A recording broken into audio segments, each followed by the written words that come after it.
வச்சிருக்கோம். ஆனால் தொற்றாத நோய்கள் என்று சொல்லக்கூடிய கேன்சர், அதே போல் நீரிழிவு நோய், அதே போல் மலட்டுத்தன்மை, இதெல்லாம் பார்த்தீங்கன்னா அதிகமாக இருக்குது, உலகம் முழுவதும் அதிகமாக இருக்குது. இப்போ எந்த நாடெல்லாம் ரொம்ப டெவலப்டு கண்ட்ரிஸ்ன்னு பேசுகிறோமோ, எந்த மாநிலங்கள்லாம் டெவலப்டு ஸ்டேட்னு சொல்கிறோமோ, அங்கெல்லாம் வந்து இன்ஃபர்டிலிட்டி அதிகமாக இருக்குது.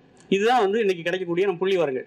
ஸோ இந்த அடிப்படையில் பார்த்தீங்கன்னா உடல்நலக்கேடு, அதே நேரத்தில் சூழல் கேடு, ரெண்டுக்கும் அடிப்படை காரணமாக இருப்பது இந்த ரசாயன விவசாயம் தான். இப்போ ரசாயன விவசாயத்திலிருந்து மாறி நம்ம இயற்கை விவசாயத்தை நோக்கி வரும்பொழுது என்ன சிக்கல் வரும் அப்படின்னா, தொழில்நுட்ப சிக்கல் நிறையா வருது.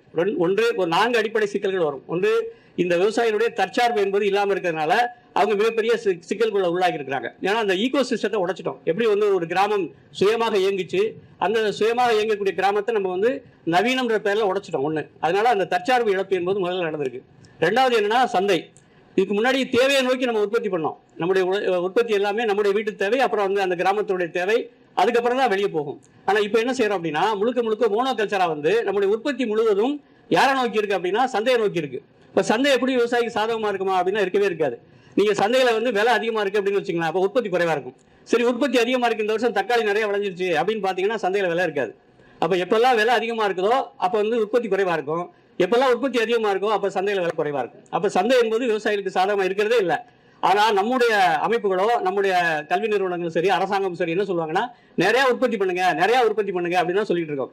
நிறைய உற்பத்தி பண்ணா யாருக்கு நல்லது? கன்சியூமருக்கு மட்டும் இல்ல, இடைத்தரகளுக்கு நல்லது. ஆக உற்பத்தியை வந்து நம்ம கட்டுக்குள் வைக்கணும். அது ஒரு அறம் சார்ந்த ஒரு எத்திக்கல் ப்ரொடக்ஷன் இருக்கணும். அதுக்கு வந்து நிறைய பேர் வேலை செய்யணும், நம்ம மட்டும் பண்ண முடியாது. இது ஒரு 2வது சிக்கல். 3வது சிக்கல் என்ன? டெமோக்ரஸி. இப்போ நம்ம வந்து இந்தியா வந்து ஒரு பெரிய ஜனநாயக நாடு. ஜனநாயகத்தை பத்தி வேடிக்கை ஒருத்தர் சொன்னாரு, 51 பேர் சேர்ந்து 49 பேரை முட்டான்னு சொன்னா அதுக்கு பேர் ஜனநாயகம் தான். அது ஒரு நகைச்சுவைன்னு வச்சுங்க. ஆக இந்த ஜனநாயகத்துல யாரெல்லாம் சேர்ந்து குரல் கொடுக்குறாங்களோ அவங்க குரல் தான் எடுபடும். நம்மளாம் சேர்ந்து சத்தம் போட்டோம்னா, இந்த பக்கம் இந்த பஸ் இந்த பக்கம் போக விடாதீங்கன்னு எல்லாம் சேர்ந்து ஒரு மறியல் பண்ணோம்னா அடுத்த நாள் மாறி போயிடும். ஆனா விவசாயிகளை பொறுத்தவரை நிறைய பேர் விவசாயத்தில் ஈடுபட்டா கூட அவங்கள டெமோக்ரஸியில குரல் கொடுக்க முடியல, அவங்களோட வாய்ஸ் கிடையாது. என்ன காரணம்னா அவங்களுடைய வாழ்க்கை முறை. அவங்க வாழ்க்கை முறை என்ன அப்படின்னா, இப்ப மருத்துவர்கள்லாம் சேர்ந்து ஒரு பெரிய போராட்டம் நடத்துறாங்க, சிறைக்கு போறாங்க அப்படின்னா பாதிக்கப்பட்டது வந்து நோயாளிகள்.